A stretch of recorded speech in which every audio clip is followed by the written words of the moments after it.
Sahabat Shalom Kaverim. Baik, hari ini kita akan membuka kitab suci kita dalam perenungan Sabat ya. Nanti kita akan doa Sabat karena ini masuk dalam 1 Adar ya. 1 Adar tepatnya di 5781 12 Februari 2021. Saya diingatkan di 2 Korintus 11. Mari kita buka 2 Korintim 11 ayat yang ke-14 dan 15. Nah, kita baca sama-sama 3, 2, 1. Dan tidak heran karena Satan sendiri pun menyamar sebagai malaikat terang. Jadi bukan hal luar biasa jika pelayannya juga sebagai para pelayan kebenaran yang kesudahannya akan menjadi sama seperti perbuatan mereka.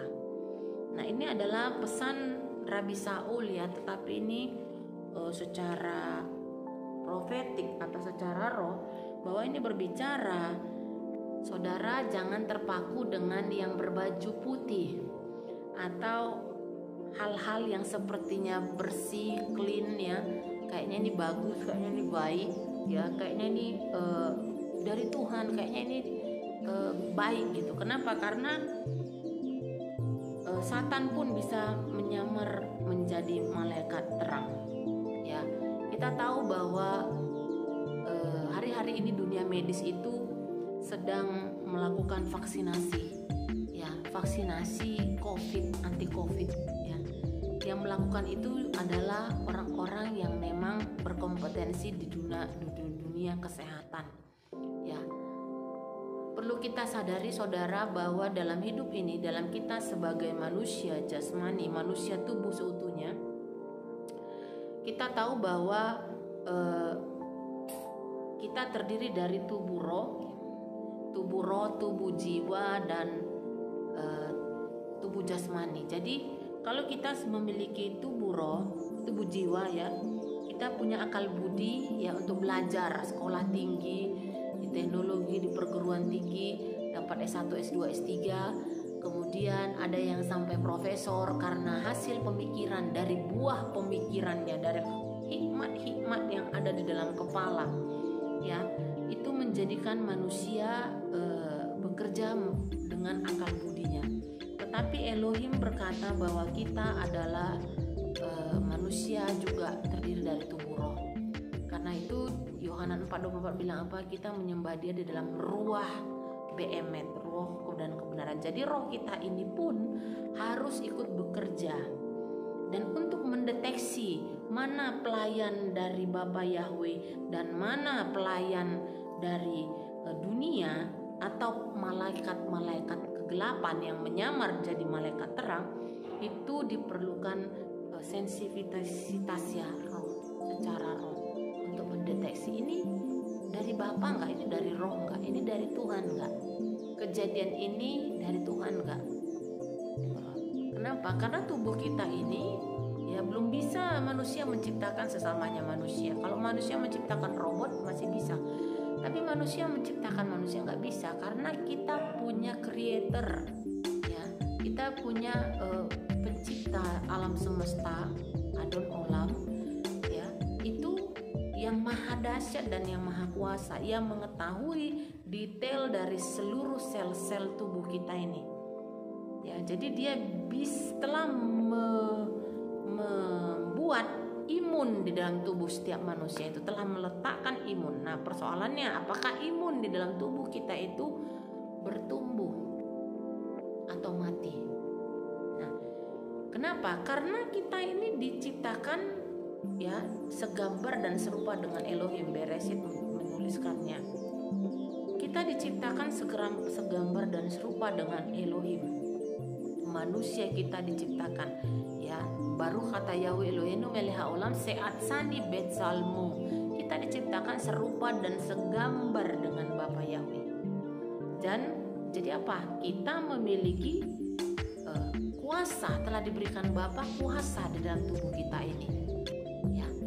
Dan kita pun bisa memerintahkan, bahkan sel-sel tubuh kita ini bisa diperintah oleh Bapa atau kita sendiri ya, memerintah untuk supaya dia meregenerasi kembali. Ya, sel-sel kita bisa program untuk meregenerasi lagi, tumbuh lagi, ya, awet muda lagi, apalagi namanya, punya kemampuan menyembuhkan, healing body and healing mind. Nah, semua telah ditetapkan Bapa Yahweh, telah ditaruh di dalam kehidupan kita, karena Dia telah memberikan kita kuasa, ya, terutama saudara, untuk mendeteksi mana yang dari Elohim. Apakah COVID-19 itu dari Bapa Yahweh? Kalau saya bertanya kepada Anda, dari Bapa Yahweh bukan? Tidak, itu bukan dari Tuhan.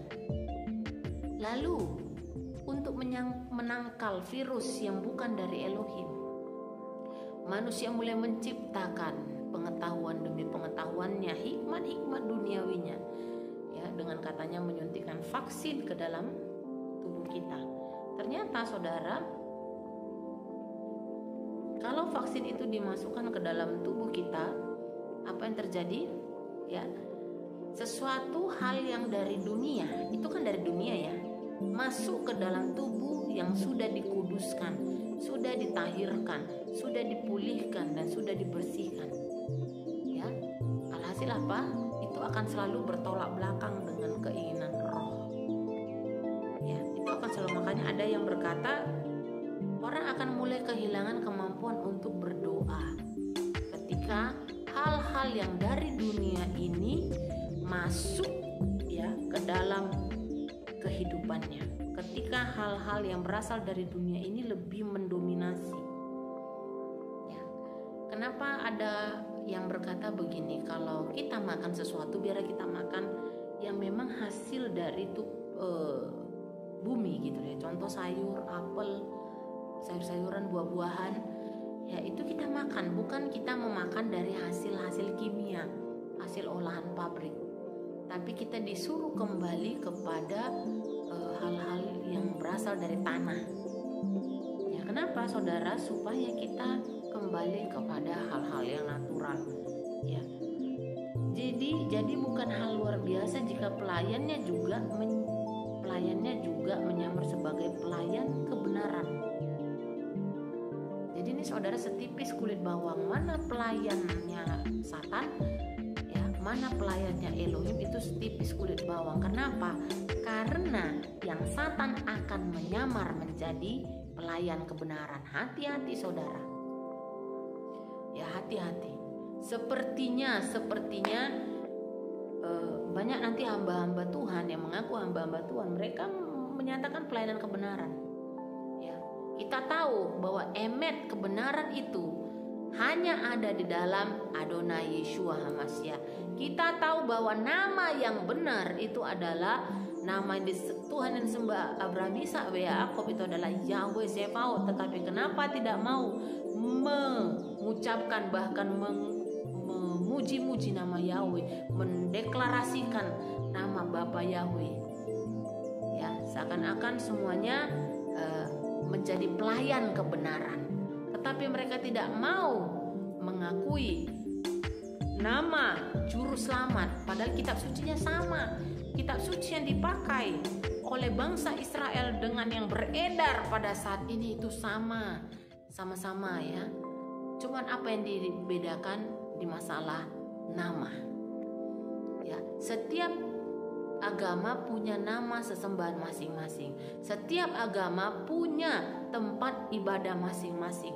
Tetapi apa yang membedakannya? Yang pertama yang membedakan adalah nama Tuhan yang disanjung. Ya. Yang kedua, pola ibadahnya, pola avodahnya. Ya, cara beribadahnya. Ya, kalau orang yang beribadah kepada Satan, maka persembahannya, korban-korban sesajiannya itu selalu memakan korban yang lain, selalu mengorbankan yang lain. Ya, jadi ya bisa hati-hati untuk jika kita pribadi yang suka mengorbankan orang lain demi kepentingan kita, mungkin ya Anda adalah salah satu pelayan malaikat maut yang menyamar, atau pelayan Satan, tetapi mengambil bagian di dalam pelayanan kebenaran, seakan-akan melayani di dalam kebenaran. Ya. Demi apa? Semua demi kepentingan kita. Saudara yang dikasihi Bapa Yahweh, kalau engkau ada hari ini di dalam sebuah kehilat, di dalam sebuah wadah persekutuan, di dalam nama Bapa Yahweh, itu karena kepentingan Syamaim. Kita ada di tempat ini, kita ada melayani Dia, itu karena kepentingan Syamaim, bukan untuk kemuliaanmu, bukan untuk menghabiskan waktumu. Karena nggak tahu kemana kan, ya udahlah kita kumpul-kumpul aja. Ya bukan, tetapi kita berkumpul yahat itu karena kita meninggikan Elohim Yahweh Sebaot. Kita ada untuk kepentingan Syamaim. Ya. Jadi saudara yang dikasihi Bapa Yahweh, perhatikan mana pelayan kebenaran, mana pelayan Satan. Pelayan Satan itu selalu mengorbankan orang lain demi kepentingannya, demi nafsunya, demi keinginannya, demi kemuliaannya. Ya. Biarlah kita yang sudah diberkati Bapa Yahweh, ya, dengan dipanggil masuk kepada kekudusan namanya, kekudusan syabatnya, kekudusan hari-hari rayanya, kita kembali kepada Dia, memiliki hati yang murni, ya, hati nurani yang murni, yang tulus, yang ikhlas. Sekalipun saudara mungkin kita mengalami yang namanya ditindas, dijahatin, ya, ditekan sana sini, ya, sepertinya kita dilecehkan, sepertinya kita direndahkan, tetapi saudara kita tetap memiliki hati yang tulus, hati yang murni, hati yang luhur di hadapan Bapa Yahweh, dan kita membawa korban yang menyenangkan hati Bapa. Saudara, apa yang dilihat dari Bapa Yahweh dalam diri kita? Itu adalah Dia melihat hatimu. Dia Bapa Yahweh melihat isi hatimu. Bisa saja seseorang itu memuji-muji nama Tuhan di mulutnya, tetapi hatinya tetap ke pacarnya atau suaminya atau istrinya atau anak-anaknya, dan pikirannya bisa melayang-layang. Saudara, kita perlu ahad, tubuh jiwa, tubuh roh, tubuh jasmani. Ketika kita datang berafodah kepada Bapa Yahweh, kita harus benar-benar ehad, sehingga tak satu kuasa pun, tak satu oknum pun bisa mengambil bagian di dalam setiap avoda, di dalam setiap tefila kita. Amin. Jadi saudara yang dikasihi oleh Bapa yang memasuki bulan Adar, ya, Adar itu di sana nanti ada perayaan Purim, ya, Hadasah, ya, ketika dipakai oleh Bapa Yahweh membebaskan satu bangsa Israel, ya, ketika bangsa Israel, ya, di bawah kuasa ataupun otoritas dari yang gelap, yaitu Haman, tampil seorang wanita yang memiliki roh yang kuat untuk membela bangsanya. Kita berdoa saudara untuk bisa mendeteksi mana pelayan Satan dan mana pelayan kebenaran. Engkau harus punya roh yang kuat. Kita harus punya roh yang kuat. Bagaimanapun keadaannya saat ini, bagaimana saudara kita bisa memiliki roh yang kuat? Saudara, kita menyembah Elohim yang adalah roh. Jadi kita 24 jam itu harus punya keep in touch dengan Dia yang Elohim adalah roh. Tetap setiap saat, setiap Bapa Yahweh, panggil namanya Bapa Yahweh, tolong hidupku, tolong rohku, tolong apapun yang dipekerjakan tanganku, Engkau yang membuatnya berhasil dan beruntung. Amin. Saudara harus punya roh yang kuat hari-hari ini, ya. Kalau roh doamu mulai melempem, kalau mulai, ya, apa sih itu Ibrani apalah, ya, semua pujiannya harus bahasa Ibrani? Iya saudara, karena sesuatu yang hal Ibrani itu adalah berbicara tentang roh, sesuatu yang membangun roh kita. Karena juru selamat kita itu berasal dari bangsa Yehudi, ya, yang adalah Ifrim. Jadi nggak bisa lepas dari sana. Ingat saudara, menorah itu adalah lambang kita, bahwa ini berbicara pohon yang melekat kepada batang zaitun asli, akar batang zaitun asli, ya. Jadi kalau kita tidak melekat dengan batang zaitun asli, terus Anda mau melekat kepada batang yang mana? Zaitun asli itu berbicara Israel secara jasmani, secara rohani. Ya, zaitun asli itu berbicara Adonai Yeshua HaMashiach yang adalah Yehudian.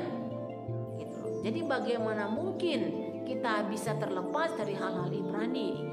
Itu adalah hal yang mustahil, saudara. Ya, walaupun mungkin sepertinya sulit. Ya, gimana ya Bu belajar doa bahasa Ibrani? Gimana caranya bisa belajar bahasa Ibrani? Saudara, kalau roh kita dituntun oleh Ruach HaKodes, tidak ada yang terlalu sukar. Dan hati kita tadi tulus, ikhlas dalam menyembah Bapa Yahweh. Ya, kita beribadah bukan hanya mengejar berkat atau supaya diberkati. Kita beravoda, kita menghormati Elohim yang menciptakan, yang menjadikan kita, yang memberikan nafseka kita setiap hari, setiap pagi, dari bangun pagi. Kenapa saudara banyak orang yang gak bisa bangun pagi atau melihat bumi yang indah ini di hari-hari ini?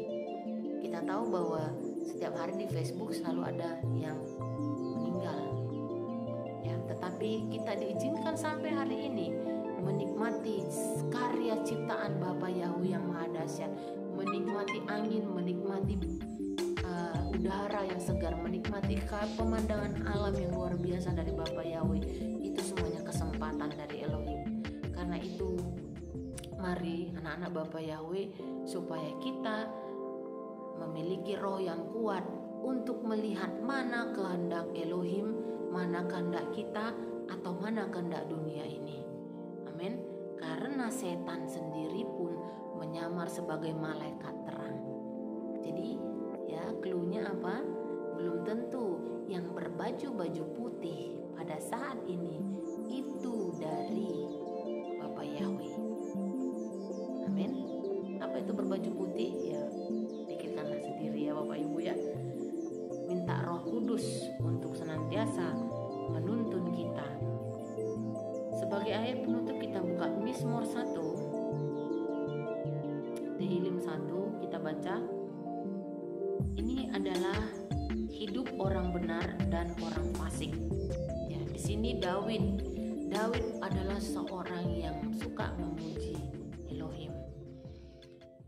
Di sana dia berkata, berbahagialah orang yang tidak berjalan menurut nasihat orang fasik dan tidak berdiri di jalan orang yang berdosa dan tidak duduk dalam kumpulan pencemooh. Saudara, perhatikan di mana engkau berkumpul hari-hari ini untuk membuat rohmu kuat. Perhatikan di mana engkau sering duduk, di mana engkau sering berkumpul-kumpul.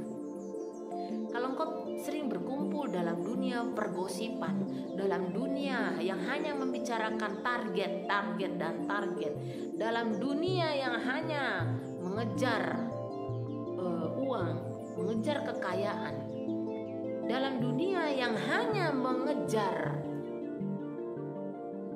dunia dengan gemerlapnya, maka saya percaya saudara, engkau tidak akan punya roh yang kuat. Roh harus bertemu dengan hal-hal rohani, baru rohmu kuat. Hal-hal rohani harus bertemu dengan hal-hal rohani, baru roh kita kuat.